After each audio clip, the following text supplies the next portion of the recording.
है। आज जो है सो हम लोग पाल वंश के बारे में पढ़ने जा रहे हैं, जो हिस्ट्री का एक बहुत ही इम्पोर्टेंट टॉपिक है। ठीक है, पाल वंश जैसा कि हम लोग जानते हैं कि इसकी स्थापना गोपाल किए थे। गोपाल जो है सो पाल वंश की स्थापना किए, क्योंकि उनके पहले जो राजा थे उनका कोई भी पुत्र नहीं था। तो उनके बाद गोपाल को ही राजा के रूप में चुना गया और उसके बाद पाल वंश की स्थापना हुई। तो पाल वंश का जो कार्यकाल था वो 750 ईस्वी से लेकर के 1174 ईस्वी तक का रहा। पाल वंश जो है सो पूरे बंगाल और बिहार के कुछ हिस्सों में राज किए। इसके संस्थापक गोपाल थे।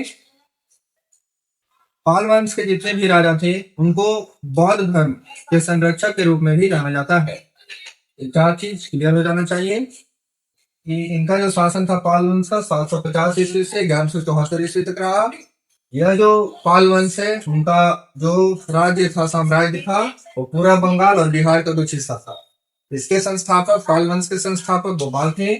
और ये जितने भी पाल धर्म के शासक हैं उनको महायान बौद्ध धर्म के संरक्षक के रूप में जाना जाता है। बात करें कि पाल वंश जो है तो नालंदा विश्वविद्यालय को भी संरक्षित किए और धर्मपाल पाल वंश के एक राजा थे, उन्होंने विक्रमशिला विश्वविद्यालय की स्थापना की।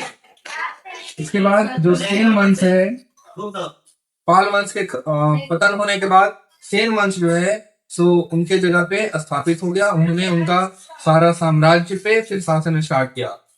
और पाल वंश के जो सबसे महान शासक हैं वो देवपाल के। देवपाल पाल वंश के सबसे महान शासक थे।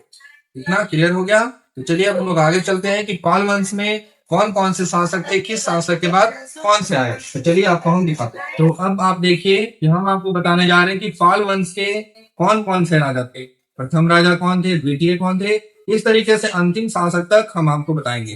तो देखिए हम आपको पहले ही बताएं कि पाल वंश के जो संस्थापक है वो गोपाल है। गोपाल प्रथम पाल वंश के संस्थापक है। इसके बाद धर्मपाल जो विक्रमशिला विश्वविद्यालय को बनवाए थे। उसके बाद देवपाल जो पाल वंश के सबसे महान शासक थे। इसके बाद महेंद्रपाल, सूरपाल प्रथम, गोपाल द्वितीय, विग्रहपाल, नारायणपाल, राजपाल, गोपाल द्वितीय, विक्रमपाल द्वितीय, महिपाल प्रथम, जयपाल, विग्रहपाल द्वितीय, मणिपाल द्वितीय, सूरपाल द्वितीय, रामपाल, कुमारपाल, गोपाल चतुर्थ, मदनपाल और जो अंतिम शासक थे वो थे गोविंदपाल। तो आपको इसमें ज्यादा याद करने की आवश्यकता नहीं, आप बस चार लोगों का नाम याद रखिए।